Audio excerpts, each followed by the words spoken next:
Karena pengujian dinamis itu hanya boleh dilakukan oleh si produsennya, si pabriknya. Maka si pabrik ini melakukan pengujiannya statis dan dinamis. Ya. Nah, akan tetapi ketika angkur ini sudah terpasang di tempat kerja, ya, secara permanen, maka pengujiannya hanya statis saja.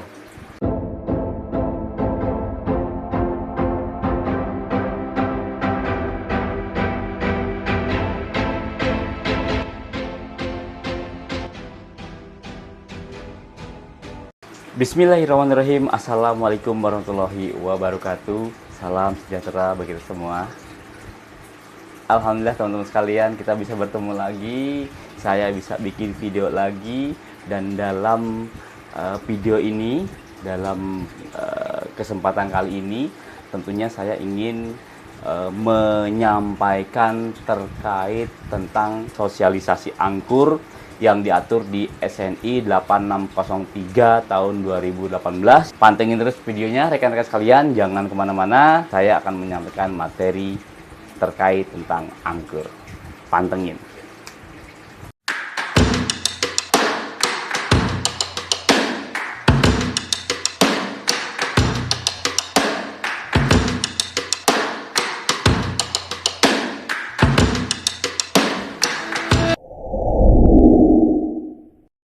Baik Bapak Ibu sekalian, sebelum kita bahas terkait tentang SNI 8603 tahun 2018 yang mengatur tata cara pengujian angkur yang ada di Indonesia ini, sedikit saya jelaskan dulu. Tentunya ilmu ini saya dapatkan ketika saya mengikuti seminar yang kemarin yang diadakan oleh MSA, brand ternama terkait tentang APD serta APJP. Kemudian materi angkur ini kala itu disampaikan atau disosialisasikan oleh Pak Mus, ya, terkait tentang SKKNI angkur. Ya, nama lengkapnya adalah Pak Mus Yanto Salida Putra. Baik, sebelum kita masuk ke materi angkur dan pengujiannya, tentunya sedikit saya sampaikan tentang apa sih bekerja di ketinggian itu, gitu ya. Karena nanti kita akan korelasinya ke sana. Karena angkur yang diuji ini bukan angkur yang digunakan untuk pesawat angkat angkut dan lain sebagainya, tapi angkur yang diuji dalam SNI 8603 2018 ini adalah angkur yang memang digunakan sebagai media ataupun sarana yang digunakan untuk melakukan pekerjaan yang berhubungan dengan pekerjaan di ketinggian. Maka dari itu kita paparkan dulu apa sih sebetulnya definisi atau pengertian dari bekerja di ketinggian. Kalau kita melihat dari regulasinya atau acuannya Permenaker nomor 9 tahun 2016 tentang definisi dari bekerja di ketinggian itu adalah suatu aktivitas yang dilakukan oleh tenaga kerja di tempat kerja, tentunya ketika terdapat adanya beda tinggi, terdapat adanya potensi jatuh, serta terdapat adanya sebuah kerugian. Artinya ada cedera, ada meninggal dunia, atau kemungkinan terdapat adanya kerugian. Nah, itu adalah definisi yang memang diatur di Peraturan Menteri Ketenagakerjaan nomor 9 tahun 2016 tentang pekerjaan pada ketinggian. Meskipun mungkin rekan-rekan sekalian sering mendengar, Pak, tempat kami itu bekerja di ketinggian itu 1,8, 2 meter, 1,5, 1, dan lain sebagainya. Banyak sekali definisinya. Gitu ya. Baik itu Amerika ataupun Eropa dan ataupun mungkin standar ataupun acuan yang lain. Tapi karena perusahaan Bapak itu atau perusahaan Ibu itu, meskipun mungkin perusahaan-perusahaan asing, akan tetapi mereka melakukan aktivitasnya di Indonesia, maka tentunya utamakan dulu acuan yang ada di Indonesia, yakni peraturan tersebut yang mengatur tentang pekerjaan di ketinggian. Nah, kemudian di dalam Permenaker itu ada yang menjelaskan tentang persyaratan pekerjaan di ketinggian. Ya, kita lihat poin yang nomor 4, tentunya perusahaan wajib menyediakan alat pelindung diri, kemudian sistem perlindungan jatuh, dan angkur. Ya, jadi ada poin angkurnya. Nah, angkurnya seperti apa? Nah, ini yang perlu tentunya rekan-rekan, Bapak Ibu sekalian pelajari. Ya. Angkur yang seperti apa? Ya. Apakah angkurnya sama seperti angkur yang memang digunakan untuk pesawat angkat angkut, ataukah tidak?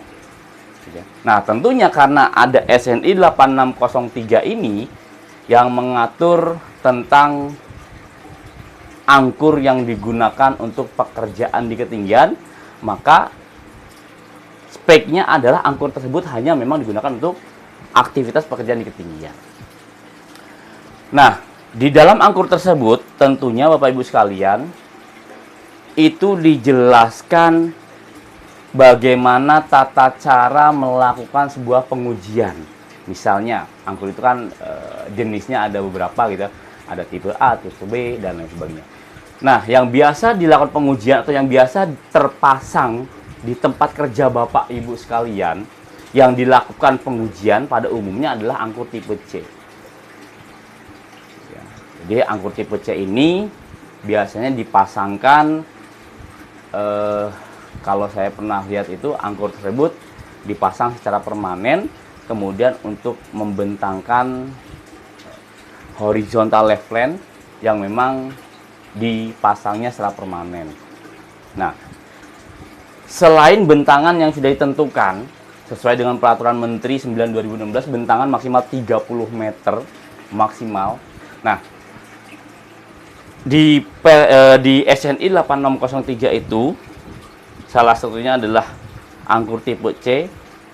Di situ tertulis bahwa si angkur itu ketika dia akan dilakukan pengujian, maka tentunya angkur tersebut adalah angkur yang memang sudah terpasang.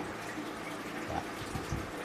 Jadi kalau angkur yang sudah terpasang ya, di tempat kerja kita masing-masing, maka memang itu hanya diperbolehkan dilakukan pengujian statis. Gitu ya. Jadi hanya statis saja. Jadi menggunakan alat ya, kemarin saya pun ditunjukkan alatnya, hidrostat dan lain sebagainya gitu ya, dan teman-temannya. Nah, jadi ketika angkur itu sudah terpasang ya di tempat kerja kita masing-masing, nah si angkur itulah yang dilakukan pengujian statis ya secara bertahap, 1 kilonewton, 2 kilonewton, sampai dia dilakukan pengujian di 10 kilonewton. Nah, setelah dia dilakukan pengujian 10 kilonewton, kemudian ditunggu selama 3 menit. Kemudian selama 3 menit itu dilakukanlah ya, pengamatan. Apakah ada yang mengalami perubahan atau kerusakan dan lain sebagainya. Ketika itu dianggap tidak ada kegagalan, tidak ada kerusakan, maka tentunya angkur tersebut dianggap lolos untuk melakukan pengujian. Nah, sempat kemarin saya tanyakan, Pak, kan minimal angkur di Indonesia itu adalah 15 kilonewton. Kenapa pengujiannya hanya 10 kilonewton? Kala itu Pak Mus menjawab, Mas Panit, kalau angkur ini dilakukan pengujian 15 kilonewton sesuai dengan minimal requirement yang ada di Indonesia, habis dong, selesai dong. Berarti angkur tersebut ketika sudah diuji nggak boleh dipakai lagi. Indonesia pun tentunya belum pernah melakukan riset. Jadi kita tetap mengadopsi dari caranya luar negeri. Jadi alasannya kemarin, kenapa kok pengujiannya itu hanya 10 kilonewton, bukan dipentokin ke 15 kilonewton? Karena kalau 10 kilonewton pengujiannya kan masih ada sisa. Nah, sisanya itulah berarti si angkut tersebut boleh digunakan untuk melakukan pekerjaan. Gitu ya. Jadi poin penting yang saya dapatkan adalah ketika angkur ini sudah terpasang maka dilakukan pengujiannya hanya pengujian statis. Jadi kalau misalnya gini, Bapak, Ibu sekalian pasang angkur di tempat kerja. Kemudian Bapak lakukan pengujian, tapi pengujiannya dinamis. Misalnya Bapak menjatuhkan barang atau menggunakan boneka dummy seberat manusia, misalnya 75 kg, dijatuhkan, itu kan pembebannya dinamis. Karena pengujian dinamis itu hanya boleh dilakukan oleh si produsennya, si pabriknya. Jadi gampangannya gini, kemarin saya kutip ya.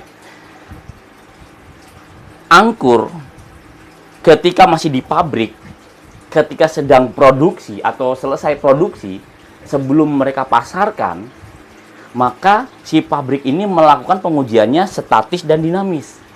Ya, 2 kali pengujian. Jadi statis dulu menggunakan alat uji tarik. Nah, setelah dilakukan uji tarik, maka dicoba pengujiannya dinamis. Jadi yang memiliki kewenangan untuk melakukan pengujian dinamis pabriknya, gitu ya. Nah, akan tetapi ketika angkur ini sudah terpasang di tempat kerja, ya secara permanen, maka pengujiannya hanya statis saja. Jadi tidak disarankan untuk dilakukan pengujian dinamis. Dan ada lagi, saya pernah lihat satu perusahaan melakukan pengujian, entah pengujian level, entah pengujian angkurnya ya.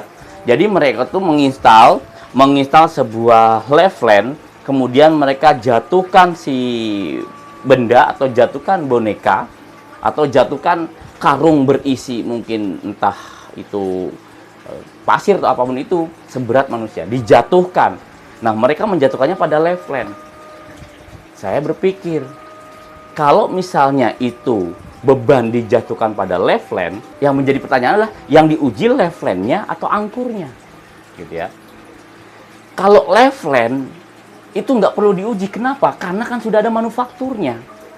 Kembali lagi, syarat level itu ada 3. 1, ada manufakturnya. Kalau sudah ada manufakturnya berarti sudah ada manual booknya. Sudah ketahuan berapa kapasitas si tali itu sendiri. Gitu ya. Yang kedua, tentunya selain ada manufaktur, yang kedua adalah si tali ini kalau kita lihat ketentuannya adalah memiliki diameter minimal 10,5. Contoh kita menggunakan horizontal levelnya yang temporary. Kan sudah ditentukan, berarti tali yang kita gunakan adalah tali yang memiliki diameter minimal 10,5. Kalau misalnya Bapak Ibu pakai tali kermantel, ya 10,5. Yang ketiga bisa disimpul. Baik Bapak Ibu, jadi kalau kita lihat videonya, ketika ada 2 orang teknisi yang melakukan suatu percobaan untuk melakukan pengetesan pada angkur. Jadi benda uji yang digunakan adalah tentunya benda uji yang memang biasanya digunakan untuk angkur. Jadi semacam modelnya seperti base plate. Base plate itu nanti akan dijepitkan pada media, ya. Salah satunya adalah kalau kita sering lihat di atap-atap pabrik yang ditempelkan pada atap, kemudian dilakukan pengujian. Nah, proses pengujiannya ini tentunya menggunakan alat hidrostat itu tadi. Ya, pengujiannya adalah statis. Dilakukan pengujian secara bertahap, 1 kN, 2 kN, 3 kN, ya, secara perlahan-lahan sambil dirasakan, kemudian sambil dilakukan pengukuran. Ya, jadi ketika sudah mencapai di 10 kN, kemudian dia tahan selama 3 menit, kemudian setelah 3 menit dilakukanlah pengecekan apakah terjadi ada sebuah kegagalan atau terjadi sebuah kerusakan pada media uji yang dilakukan. Nah, setelah dilakukan pengujian, jadi kalau misalnya si user atau si klien ini dia ikut mengamati langsung di lokasi, ya, dia bisa lihat. Jadi tentunya ada ada monitor yang dapat dilihat yang membuktikan bahwa memang si alat ini melakukan pengujian 10 kN kemudian ditahan 3 menit. Nah, setelah dilakukan pengujian kemudian dianggap lolos, maka hasil akhirnya adalah nanti berupa surat keterangan. Jadi surat keterangan tersebut nantinya akan disubmit ke dinas terkait ya. Kemarin disampaikan Dinas Tenaga Kerja setempat agar mendapatkan surat keterangan pengujian ya, surat keterangan hasil pengujian. Nah, itu. Nah, yang perlu diperhatikan kepada rekan-rekan sekalian adalah sebelum melakukan sebuah uji angkur yang ada di tempat kerja kita masing-masing, maka sebelum melakukan pengujian, maka si user ini harus mengirimkan data-data yang memang dimiliki atau data-data yang diminta oleh si perusahaan riksa uji. Nah, ketika data-data itu sudah lengkap, sudah sesuai, ya, mungkin dari manufakturnya, mungkin dari proses pertama kali dia pasangkan, ya, barulah diolah, barulah dilakukan pengujian. Nah, setelah diolah, dilakukan pengujian, maka hasil pengujian dilaporkan kepada dinas terkait, kemudian untuk dikeluarkan surat keterangan. Nah, pihak penguji pun atau perusahaan yang melakukan riksa uji pun itu juga tidak sembarangan. Artinya hanya perusahaan jasa K3 riksa uji yang memiliki surat penunjukan dari Kementerian Ketenagakerjaan Republik Indonesia yang boleh melakukan pengujian. Bisa dilihat dari teman K3 apakah surat penunjukan ini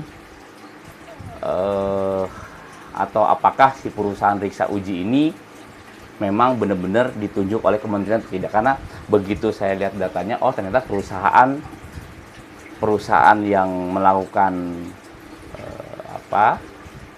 simulasi tes kemarin, PT Gatra gitu ya, itu memang tercatat di teman K3. Jadi teman-teman juga harus melakukan pengecekan.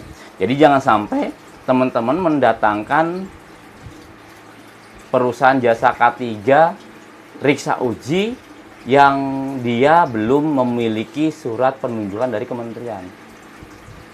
Jadi khawatirnya ya buang-buang waktu, buang-buang tenaga, ternyata mereka belum memiliki surat penunjukan. Si perusahaan user, kenapa mereka harus melakukan sebuah pengujian? Karena kembali lagi, ya, yang pertama adalah memang untuk pemenuhan regulasi. Memang ada. Dari mana kita bisa tahu kalau si angkur yang Bapak pasang itu dinyatakan aman, dinyatakan kuat? Ada pengujiannya, ada hasil pengujian, ada proses pengujiannya, dan ada surat keterangan pengujian. Nah, itu yang perlu teman-teman sekalian perhatikan. Jadi kesimpulannya, kenapa kita disarankan atau kenapa kita diminta untuk melakukan sebuah pengujian, agar tujuannya adalah kita bisa tahu hasilnya apa, prosesnya seperti apa, kemudian kita juga mendapatkan surat keterangan hasil dari pengujian tersebut. Jadi ketika kita diaudit, entah itu audit internal atau eksternal, apakah angkur yang Bapak gunakan ini dilakukan pengujian, kita bisa menjawab, dilakukan. Mana buktinya, mana evidennya? Oh, ini ada surat keterangan hasil pengujian.